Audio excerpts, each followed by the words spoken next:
Okay, and somebody was trying to say something? Marilyn's Ron, are you able to see me and hear me? I cannot see you at the moment. Does anybody see Ron Baker? I hear you. Yeah. Okay. Can you activate your camera? Yeah, I can see myself, but I don't know if you can see me. There's a little logo to the left of the little window, and it turns green when it's on. Right. Yeah, and I see my webcam preview. Do I need to Did you click do on something that? else and click on the icon? Yeah. Camera. Right. Okay, send my webcam. Okay. Or share my webcam, sorry. There you go. Voila. Here I am. Okay. Hello, everybody. The only person I can't see is Nicole, and I don't.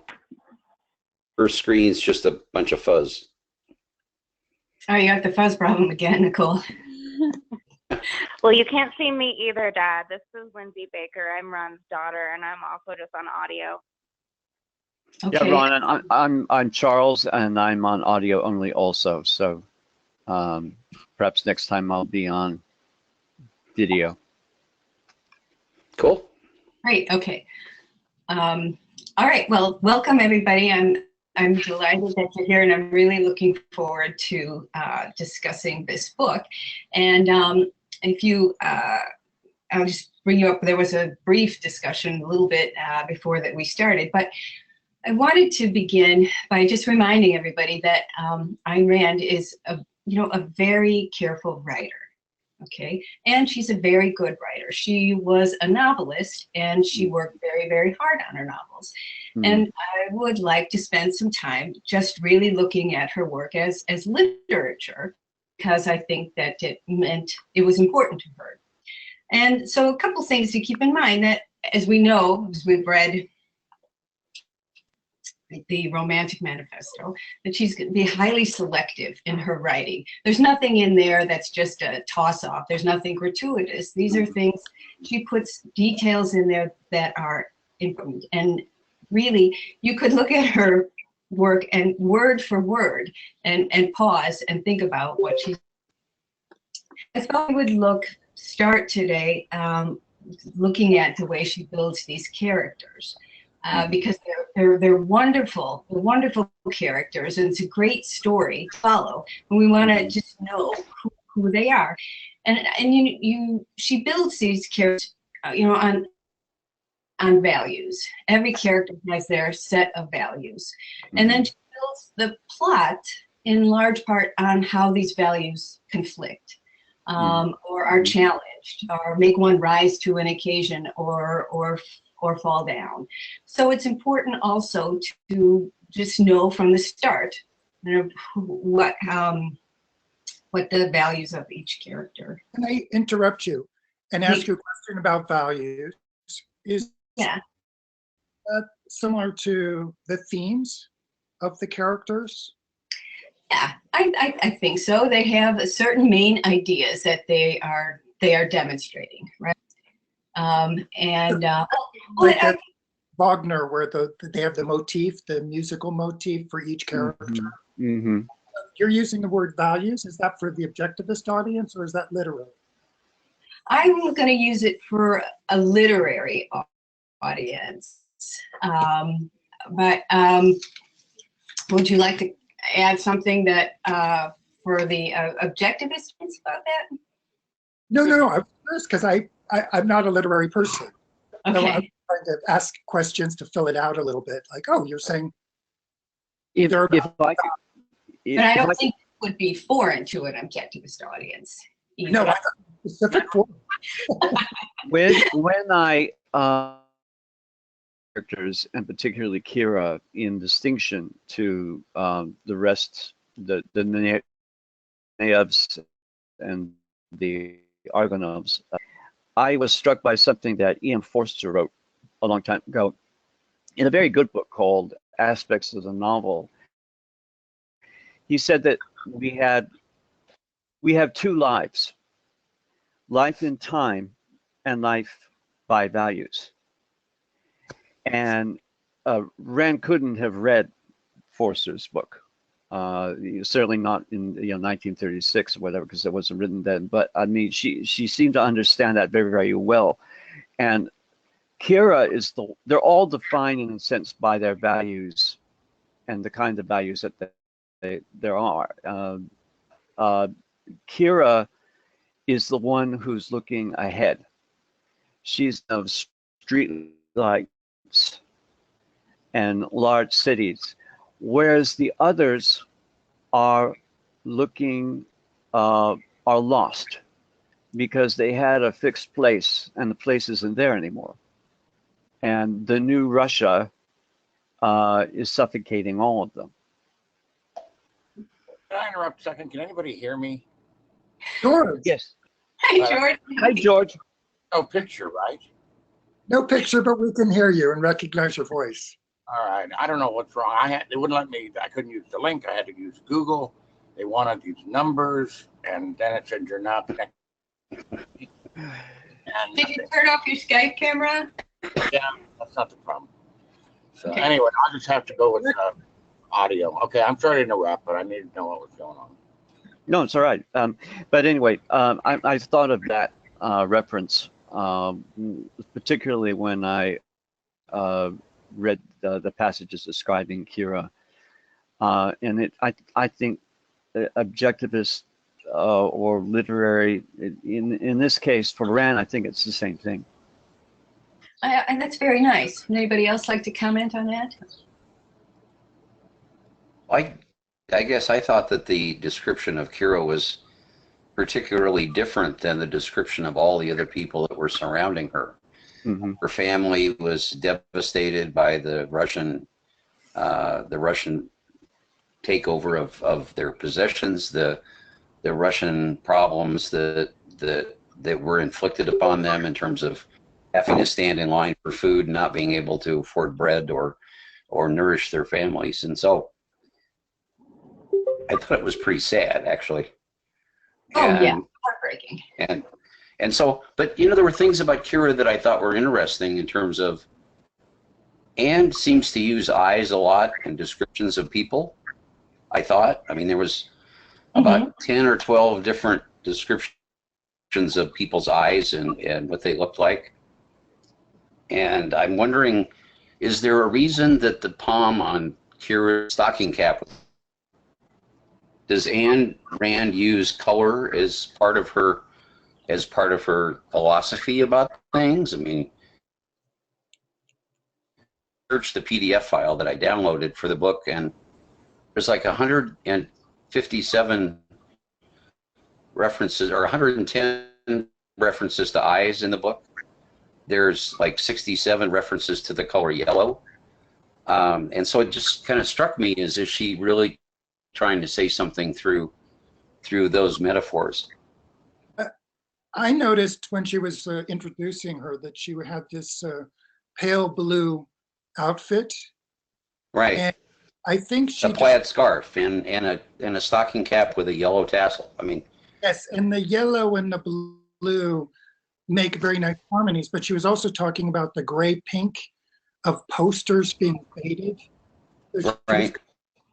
Casting a nice harmony of the bright yellow with the pale blue, which is right. in combination. Cinematic eye already. Well, And the only reference to red that I could see in the first two chapters was describing Russia, red banners and red flags and those kind of things. And so it just struck me as, what is she really trying to say? Well, that struck me also, Ron, because I having read the book once before, long ago, it really sort of popped out at me how she used all the sense modalities, including color and sound and smells. And I was just blown away by the first two chapters, is just how good she was in passing those descriptions. Well, because everything else seemed to be gray. It was either gray or cloudy or dingy or dirty. It was like, when she's describing the masses, she refers to mouths that can't scream, Bundles. no voice, bundles, Yeah. parts, feet, footsteps, disconnected, almost disintegrated. Right. And you get the image of the thing that came to my mind reading that was pain, fear, and guilt. Mhm. So Years I ago- think we've got Kira, who her character is being defined here too, right? Right. So right. here we are. Petrograd is obviously, it's horrible. There's misery everywhere. She's a Mhm. young girl of 18. She comes out, she's wearing an old suit, old blue suit of faded cloth, right? But Right. I think to myself, but it's still a suit. She's not wearing rags. She's not wrapped up like a Right. bundle. She's got a Right. form, and it's a Mhm. suit. And that yellow tassel up there, I think that says, "Here I am. Look at Yeah, me." I agree. Um, I Same thing with that scarf around her neck. A little bit of, it's just ornament. It's just purely for fashion, for ornament, for color. Go ahead, Michael. You're the painter. No, I was just, it's like a pin. It's a little gold. Yes, yes. Okay, so again, but this shows us that here's a young woman who is in the face of the devastation that is Petrograd, is going to go into it like this, with this point of view, with this attitude about herself, and still with this attitude about life in general. I don't think Petrograd was always devastated. I mean, I think that the 5 years that they weren't there when they left, obviously Petrograd was a great place. I mean, people had their own mansions and businesses, and they were successful, and they were able to conduct themselves in a normal fashion. And the Russians had invaded and took all that away. And Mhm. This is all right, 1922, right? So we've had the October Revolution, the Bolshevik Revolution, and they redistributed everything. Kira's family, the Argonovs, had been wealthy, they were middle class, right? It was a factory Right. owner. They Yeah. weren't aristocracy, but that had been taken away from them. They had actually fled the city and been in the Crimea, and now they're coming back to try to make a go of it. I right. Actually, I'll comment briefly. When I was in college in the late 60s and first read Atlas Shrugged, I was struck by the number of references she made to eyes. I even went through a copy and marked them. The villains tended to have small, beady eyes, I remember. But that, by the way, who's the Yeah. person I can't see? There's one person whose voice I'm hearing. Oh, that's and Charles was talking about the eyes. Right. Anyway, that's all I want to say. One thing I noticed about Kira's descriptions is both a little bit how she felt. I don't know if it was how she felt or as the omniscient narrator making a comment that even though she was sitting in this depressing third party carriage on the train with really depressed people, her posture was as if she was a cabaret singer sitting on the edge of a champagne glass, right? Something like that. Mhm. There's Mhm. very over-the-top romantic references that are not justified by any of the scenes going on, but it's the internal world of hinting at the internal world of Kira, that she's a romantic and Yes. yet excited. Depressing things don't matter. No, But I thought because that there's this. She's looking at values ahead. She's just past being a teenager, and she has a great ambition. Whereas the ambition for the other family members is to hold on to the sinking ship. well, how do you know she has great ambition?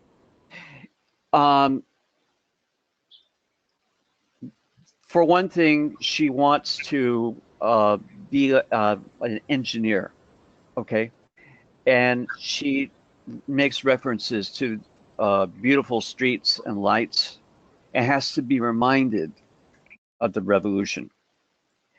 The other thing that struck me is that it begins with them her setting off the train, getting off the train in Petrograd, and then does a loop in time to the trip from when it began to when they arrived in Petrograd. And the circularity of that just makes me think that there's a point here, is that it is just a vicious circle. The train, Rand's whole thing in the first chapter about the trip. Right. Right, and one thinks of Kurosawa's films where the soldiers are made ridiculous by shooting them, photographing them in telephoto lens, zoom cameras, so that it appears like they're running in place. But the thing about the details she provides of the train trip strike me as the sort of thing. This isn't an autobiography, but I lived through all this stuff. The details is something that would be very difficult for someone who actually had not experienced those sort of things to write about. The old lady that goes in to eat the potato and gulps it down for 20 years. It's really sad. It's pathetic. Yes. It's really, I thought the whole setup on the train was extremely well written. Very well written. And the tone of the voice is not hectoring or shrill. It's very quiet. There's just a kind of quietude to the tone of voice, sardonic and describing, but not giving more than is necessary. You let the characters act, and you see what they believe or what they don't believe in through the action. One thing that surprised me a lot was that I haven't read this book in decades. I mean, maybe I was 24 or something. Yeah. But I still remember two scenes. I still remember two scenes vividly. One was the woman eating the potato in the bathroom of the bathroom. Mm-hmm. And she folded it. I remembered the paper. I remembered everything about that, which I was waiting for it to happen. I was going, I remember the potato scene with the fat woman, or the woman with the mink stole. And I have no idea why that stands out for me. And the other one is the sister of Galina. Mm-hmm. In her hand. That broke my heart. That's yes. Visual, but I haven't read this in so long, and yet two scenes I knew were coming up. Mm-hmm. Right. Well, I think those hands. That's very. That is so dense. There's so much packed into there. For one thing, I mean, we know about Rand's relationship with beauty, so she wouldn't have scoffed at the hands. She would have, greatly admired them and understood their value, and to see them then degraded as they had been by the revolution was just a heartbreaking detail to bring in. And also, hadn't even noticed it, that she was still, with her hands as if she was the most graceful ballerina in the world. Right. Yeah, I mean, I wonder at the same time, like, if that particular detail of the degradation of this woman's previously beautiful hands is something that, that I think would be sort of positive for Rand. I mean, I've read Atlas Shrugged and The Fountainhead in the past, and I feel that Rand tends to create women characters, and they are foils for each other, but she kind of has her heroine in the middle who has a sort of belief and a sort of firmness and steadfastness that seems very audacious. And so to me, I get the sense that Rand believes that one quality that makes a woman a great woman is that, sort of courage, I guess, to be audacious or to say things that seem audacious, and she's set off by a lot of men around her who seem to be more focused on these sort of frivolous things, or these ideas of what the feminine ideal should be, and so they're very focused on things like, I must protect my bundle of like very pretty lacy lingerie, or these very beautiful things that I have, or her sister has, you know, a bottle of perfume, these other very feminine things that seem to define them as a certain type of woman, whereas, you know, we're getting set up with this type of woman who is being placed as the ideal woman, who doesn't have time or interest in those frivolous things. She's not paying any attention to any of those things, and instead has this, you know, one sort of audacious idea in her mind of what she's going to do.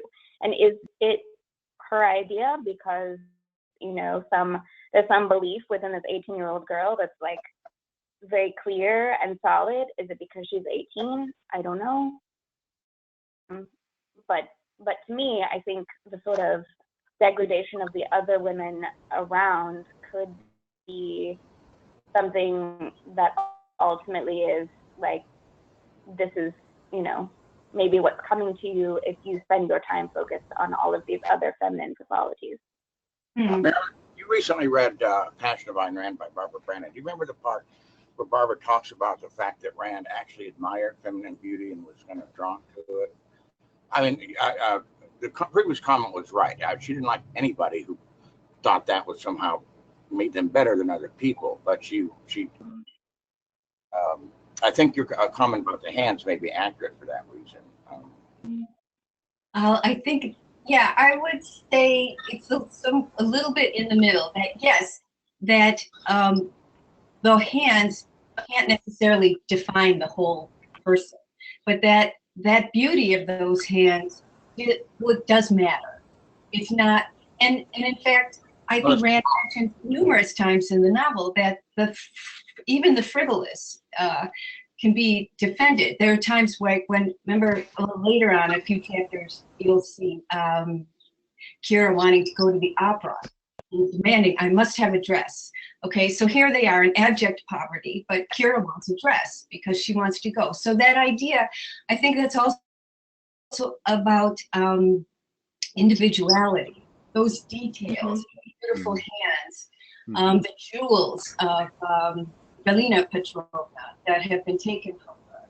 Those are things that they earned. They are concrete. They're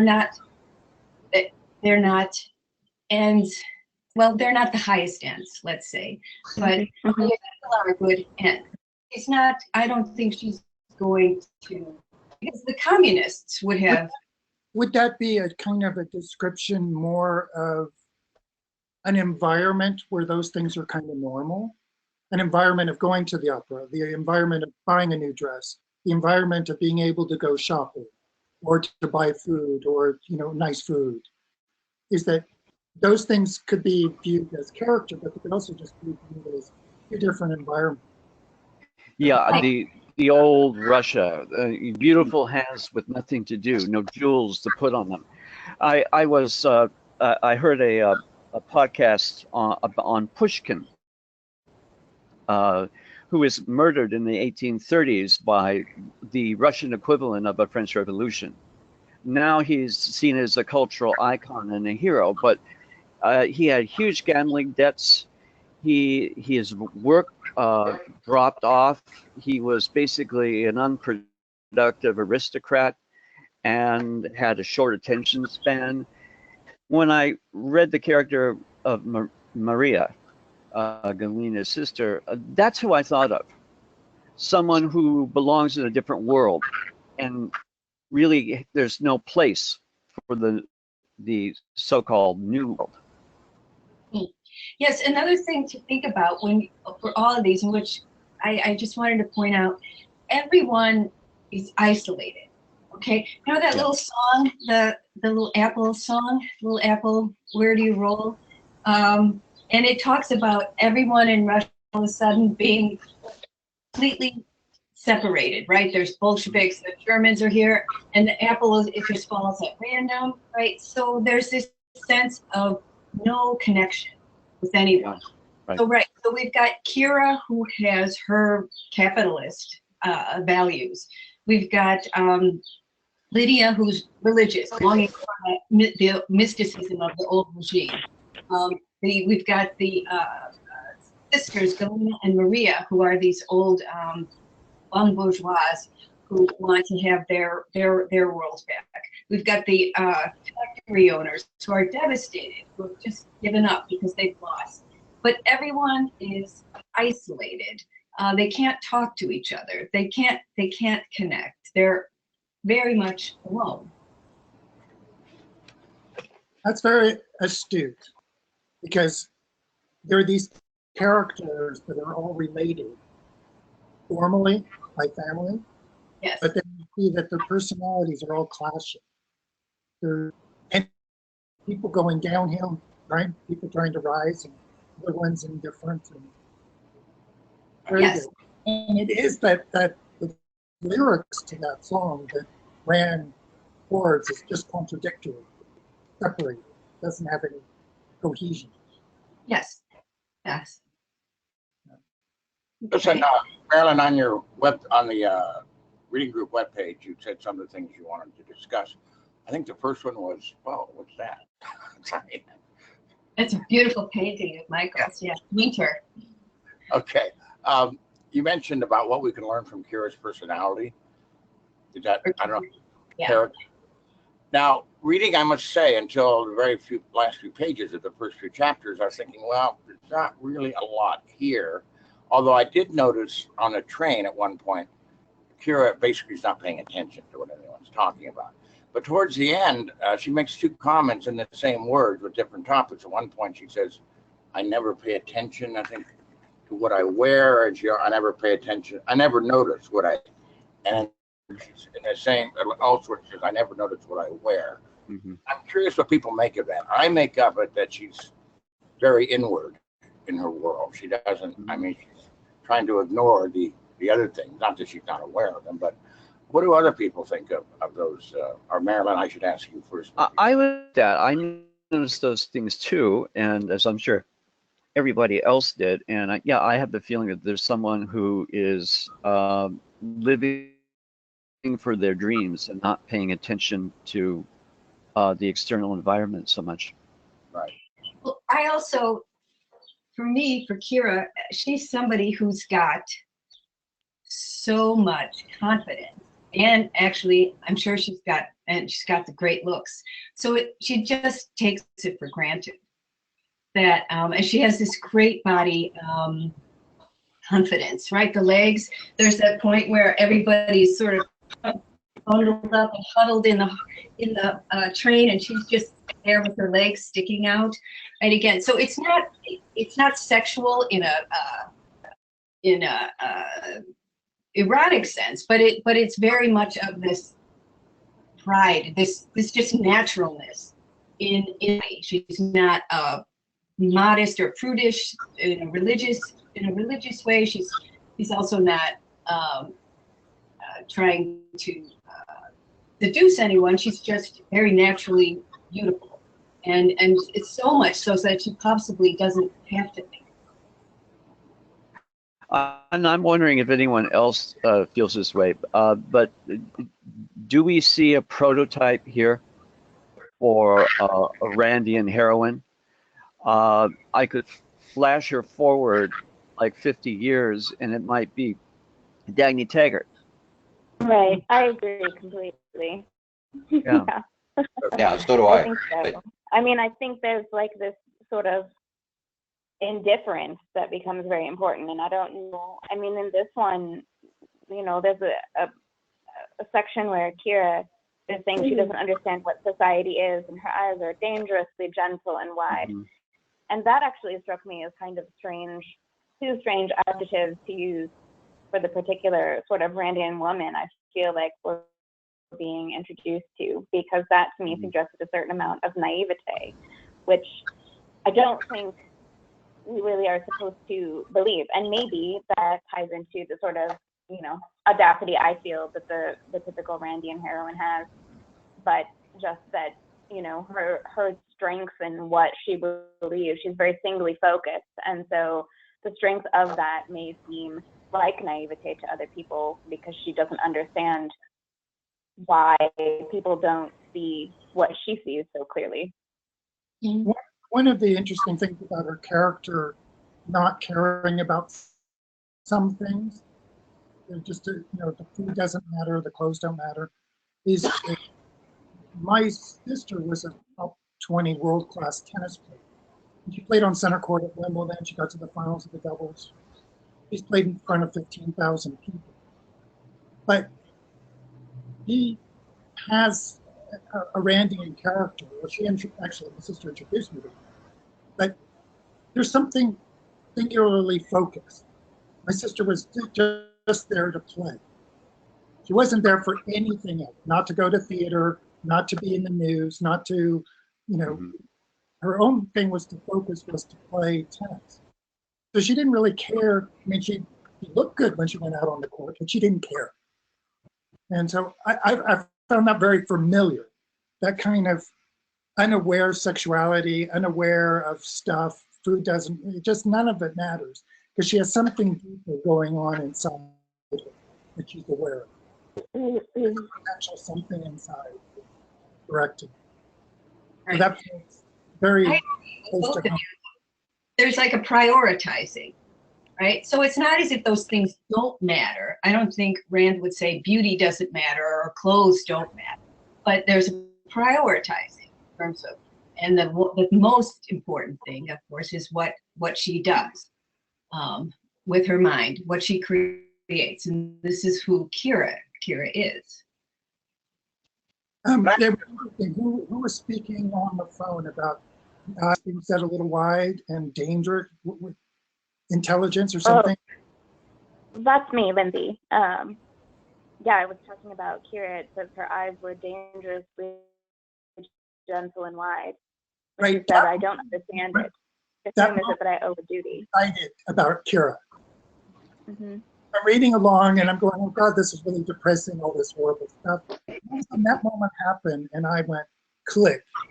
That's one of the pieces on this long path. I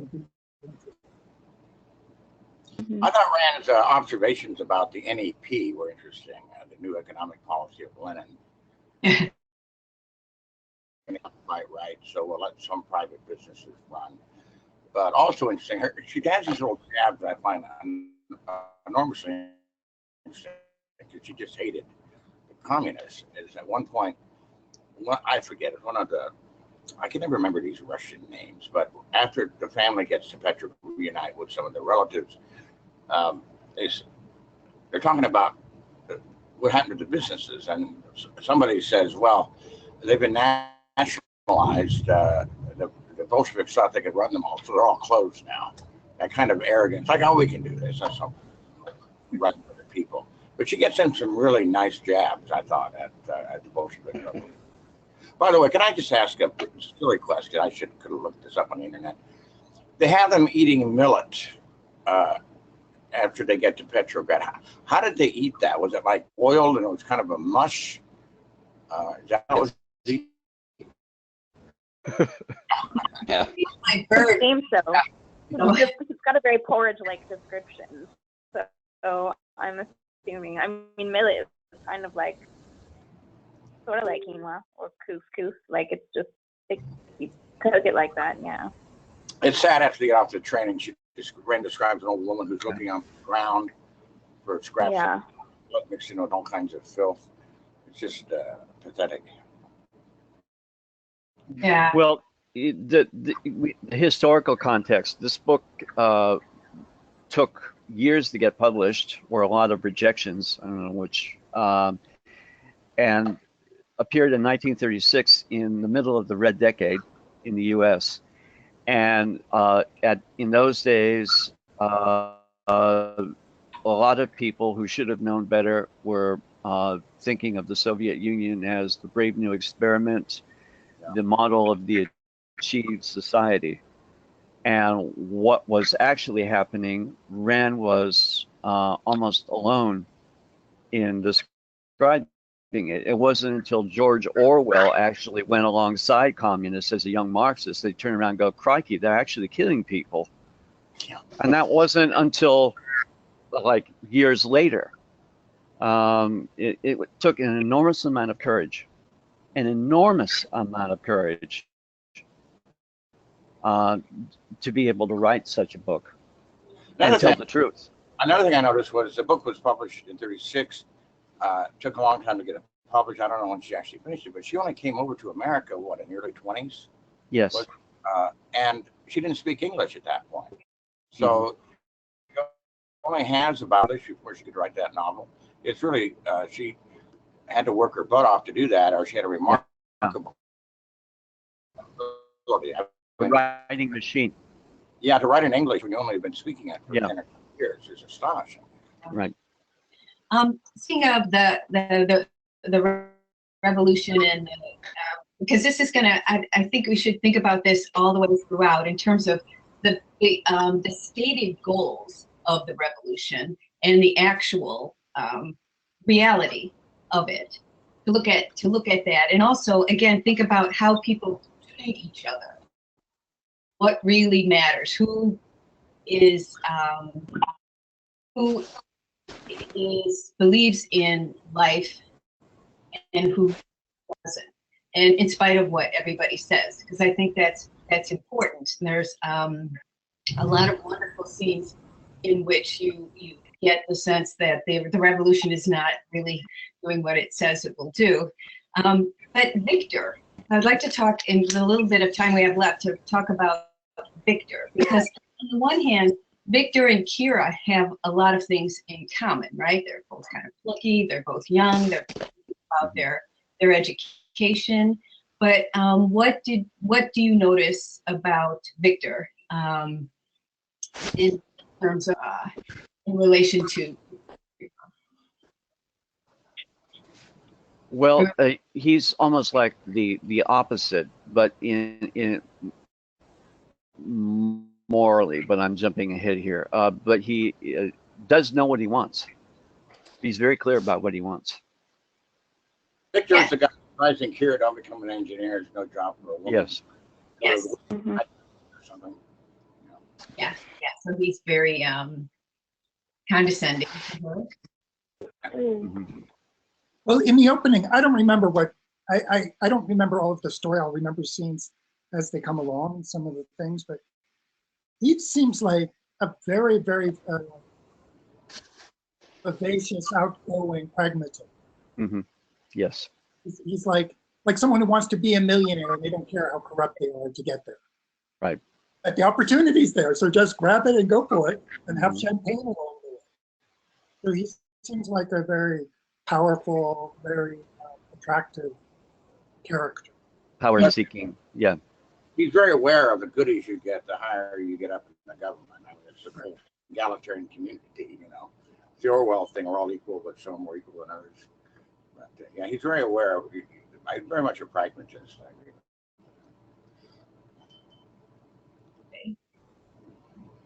agree. Can I bring up something, Marilyn? Yeah.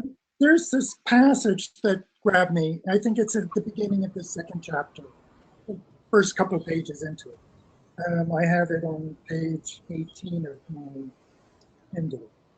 But it says, after a long sleep, Nevensky was, and that's the town square, Yeah. was opening its eyes slowly. The eyes were not used to the light.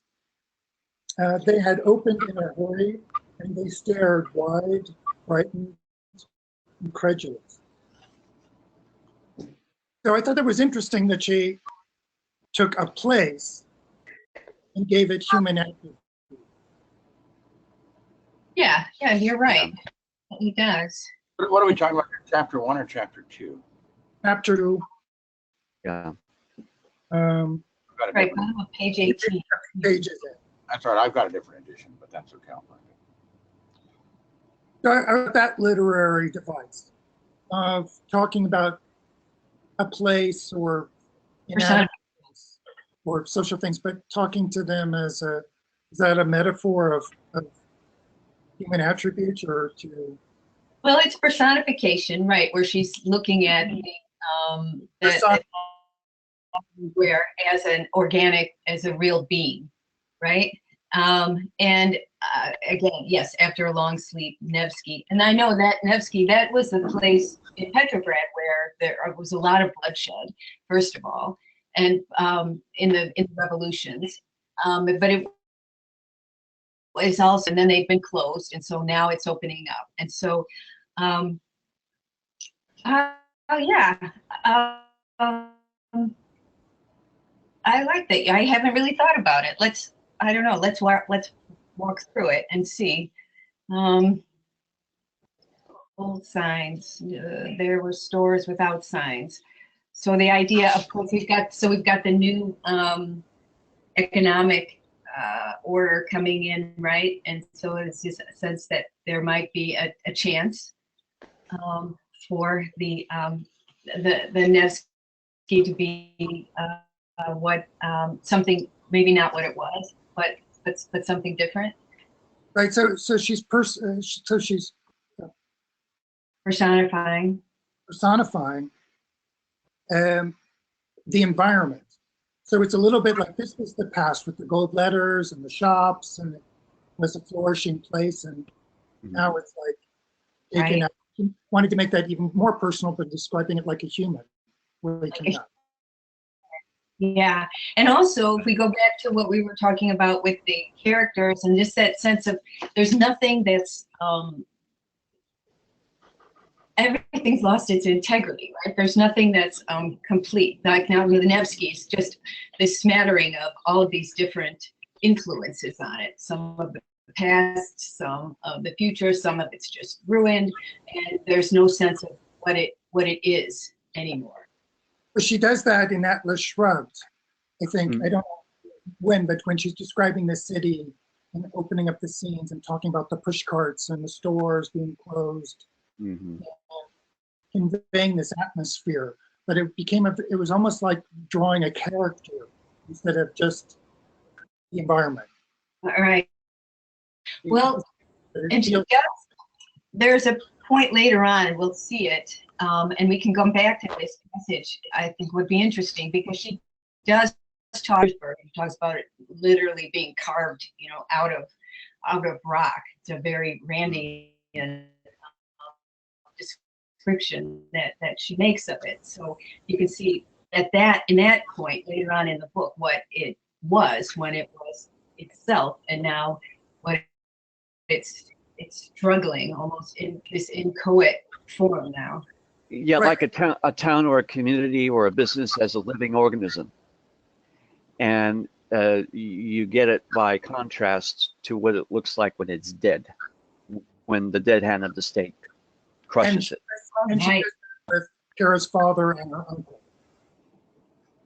They got Vital and strong and powerful characters. And now they're the comment about signs without stores and stores without signs. It's almost like lack of coordination. it's like a lack of coordination. Kind of a Hayekian point about you get rid of the market and nothing coordinates. Those Right. right shoes, but no left shoes, that sort of thing. Yeah. Yeah. I agree with that. Speaking of shoes, is there wooden shoes, the handmade wooden shoes with the leather straps? I mean,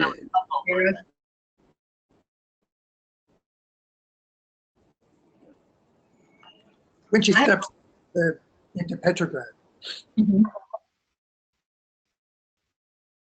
Oh, where she makes that kind of jaunty little, puts her foot up in the air and then takes that step down. I mean, it's just Right. fearless. Yeah. I have a question about the passage. Got a page number where Kira gets off the train and sees the soldier and kind of looks at him. Oh, yeah, I love that part. Yeah. I understand the great adventure beginning for him. And I was thinking, did Kira really think, those conditions, great adventure awaited her? But then the soldier gives her not the reaction she expected, and she's sort of puzzled. Why?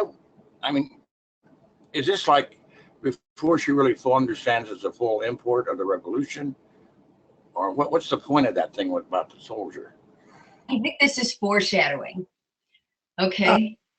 Yes, I thought so too. Because we're getting foreshadowing about the man that Kira is going to fall in love with, right? And there's a scene in chapter 3. I hope you'll pay attention to it, about her discussion of the Viking. Okay, so we're getting set up for the inevitable meeting. Right, so it gives us a touch of her sexuality and her Yes. romanticism. She's expecting something, and she's Yes. looking. Yes, Yeah. she's looking. Yes, she's 18 and she's looking. And she's not aware that she's looking, but she is So what- looking. I mean, she had to know that the soldier would be a Bolshevik. So what was But she admires Who cares? the things that, so what are the things? Not he's looking at him physically, right? He likes his austere and forbidding eyes, right? That's a very Randian connection. The hand that grasps the bayonet, that's also a very Randian. the big fan? Yeah, there's Okay. always a certain amount of violence that the women like. And Kira likes that. Okay, she looks straight into his eyes. That's also something about her. And again, that frankness, her frank sexuality that I want to talk about, because she doesn't, lower her gaze. She doesn't blush. She looks right at him and thinks, so I think that's very much, again, foreshadowing of what we're going to see with her and Leo. And also that foreshadows Dagny. So, like the leg being noticeable when she's having a little get together with her family, and Victor notices her leg, and so does her sister. And her sister says, like, you shouldn't be wearing skirts so short anymore because Right. of the leg. And Dagny's opening scene is with the leg as well. Again, but it's very frank. It's not necessarily there meant to be provocative. It is, but that is not the main idea.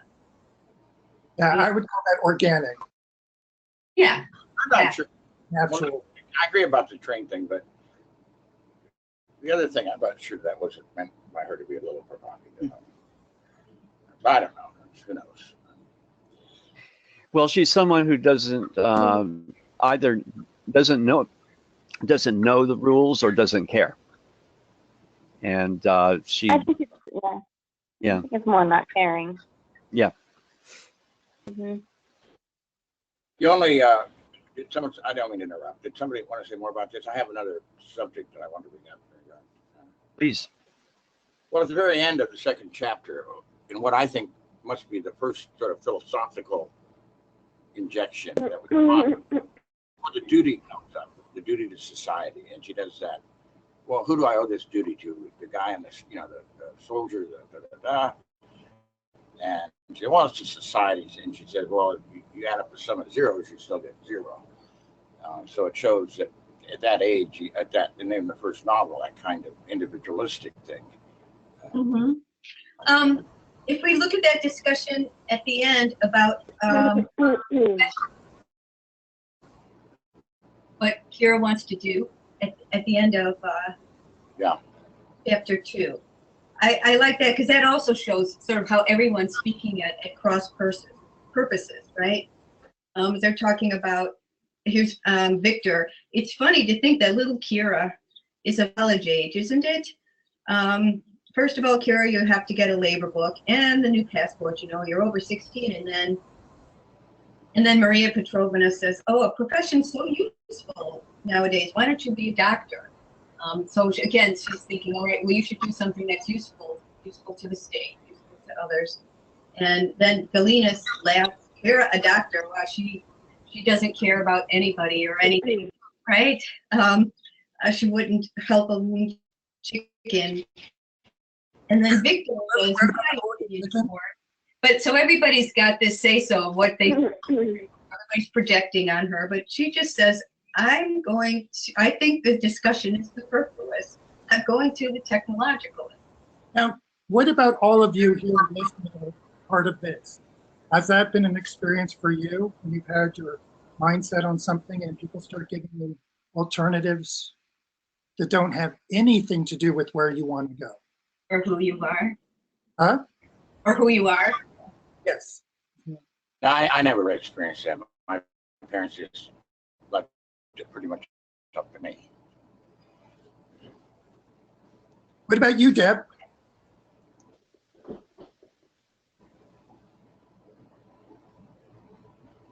You know, I like George. It was just totally up to me. I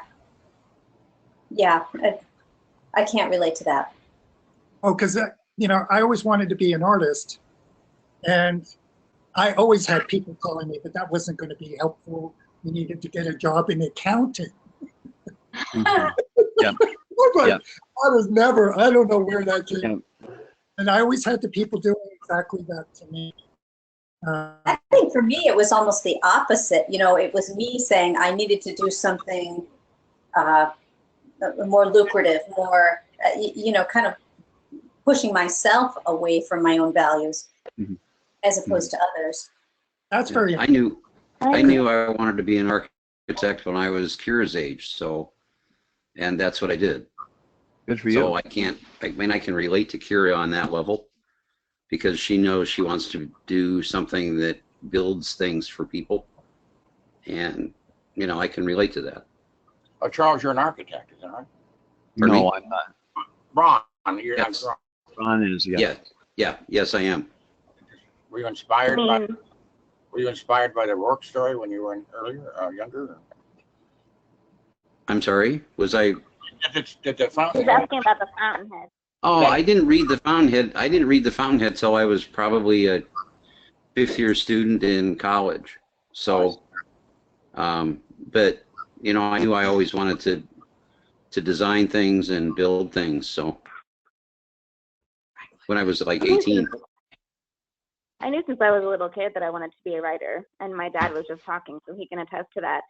And like my parents, obviously, were really supportive of me. I actually kind of did the same thing, where once I realized that I wanted to be a writer, I realized that that was kind of a difficult path to choose in terms of being able to provide for myself. And so I went into journalism because it was a way that I could write and make a living. Although I also do quite a bit of creative writing as well. But where are we I feel going? like there's like, Where do we read your stuff? pardon? Where you're a journalist? Where are you a journalist? Where do we read that? Oh, well, I actually work in digital marketing now, and so I work for the Muscular Dystrophy Association, and I write a lot of our marketing pieces. But if you Google my name, Lindsay Ann Baker, you find some of my poetry that's been published around the internet. I wrote a book a few years ago, more than a few, called Fine Warm Pulse, a little book of sonnets. So you can read some of those things. I've written for various publications and magazines and newspapers in the past. So yeah, I do that now. I feel though that, you know, it's an interesting thing to be a woman and know exactly what you want to do and be able to do that and pursue that. But there are still a lot of ways that I feel I've been in sorts of conversations like Kira, where there is a certain set of ideals that are expected of me because I'm a woman. And so even though I'm very successful as a writer and I've done many different types of writing, and I feel very proud of the work that I've done and the work that I do, I do still feel a lot of pressure to conform to certain feminine ideals of what I should be doing with my life or things that I haven't done correctly. So there's like another interesting layer of what is appropriate for a woman that I relate to very much. By the way, me and my wife are very proud of what she's done. So. Oh, well, thanks, Dad. And Lindsay, I challenge Lindsay. Neither one of us have read We the Living, so I challenged her after I got your invite to join this group, and I said, Lindsay, you want to do this? And she agreed, so I'm glad she's here. Yeah.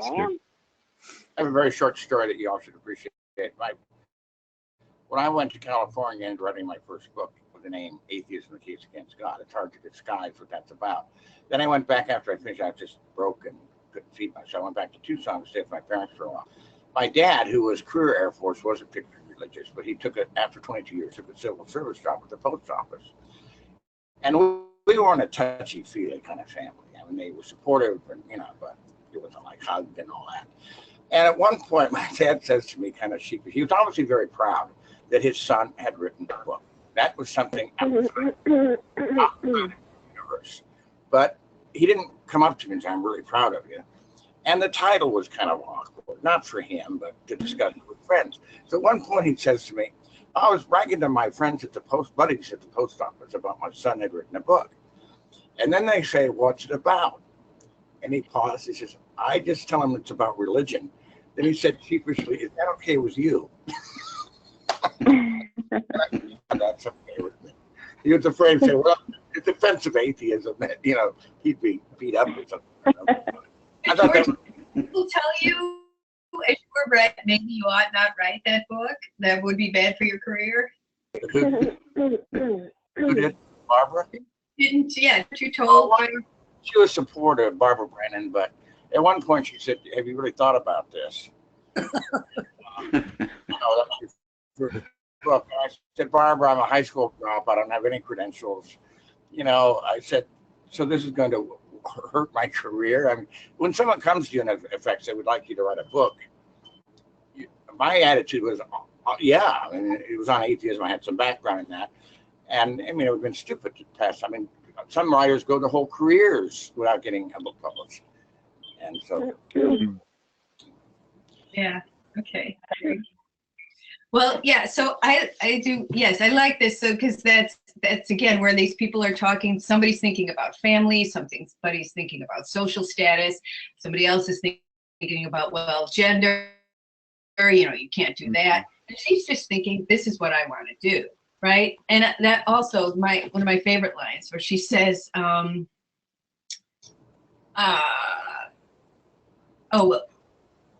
it's the only profession for which I don't have to learn any lies. All right. Feel is feel. Most of the other sciences are someone's guess and someone's wish and many people's lies. Which I think is a fairly staggering statement. Social Yeah, little. I think Rand was a big fan of social sciences. I guess not. Okay, well, I think we're almost done. So I thought that was really, really interesting. I have some more background information that I'll post on Facebook about the development of Kira. She's based on a few other literary characters. Rand talks about her, so I'd like to just put that on Facebook so you can see it. Okay. And then in the next couple chapters, the third chapter, you're going to get go deep with Kira. You'll learn a lot more about her. And then in the fourth chapter, as we're reading out, enter Leo. Okay. Are the next two chapters for next week? I mean, what's the reading assignment for next week? Yes. So 3 and 4. So that third chapter is very much a deep character about Kira, and then in the fourth chapter we meet Leo. Listen, there's a couple minutes left, Marilyn. I thought maybe you could say a few words, which we discussed on Skype. That I know this group knows it, but I don't know if you got it from Barbara's book, but she wasn't pro-Tsar. I talked about, Petrograd was a beautiful city or whatever, but it should make clear that Rand never defended. Right. Tsar. In the February Revolution, when they deposed the Tsar, she was very excited. I think the guy's name was Kerensky. Yes. So she was. So they put in the provisional government, and Rand was for this, and the idea being that a government would be pro-individual, might have a chance. Kerensky was the leader of the White Russians, and interestingly enough, the famous or notorious spy and womanizer Sidney Riley was involved at that time to install Kerensky, and then things went very, very badly wrong. Yes, things went badly wrong. Was correct. When she meets Andre, because she's sympathetic to Andre, even though he's a communist.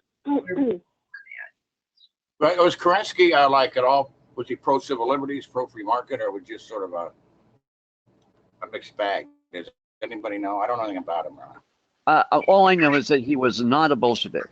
He was opposed to the Bolshevik Revolution. That doesn't mean that he was, a great savior or anything like that. He was just simply better than what they had. You know, someone who would be in opposition to Lenin. Yeah, I think so too. Okay. We're at 3 p.m. exactly. Well, Really, I have 302. all right, folks. Thank you so What's much. that? Excellent job. All right, thank you so much for joining us. Being here, I really enjoyed it.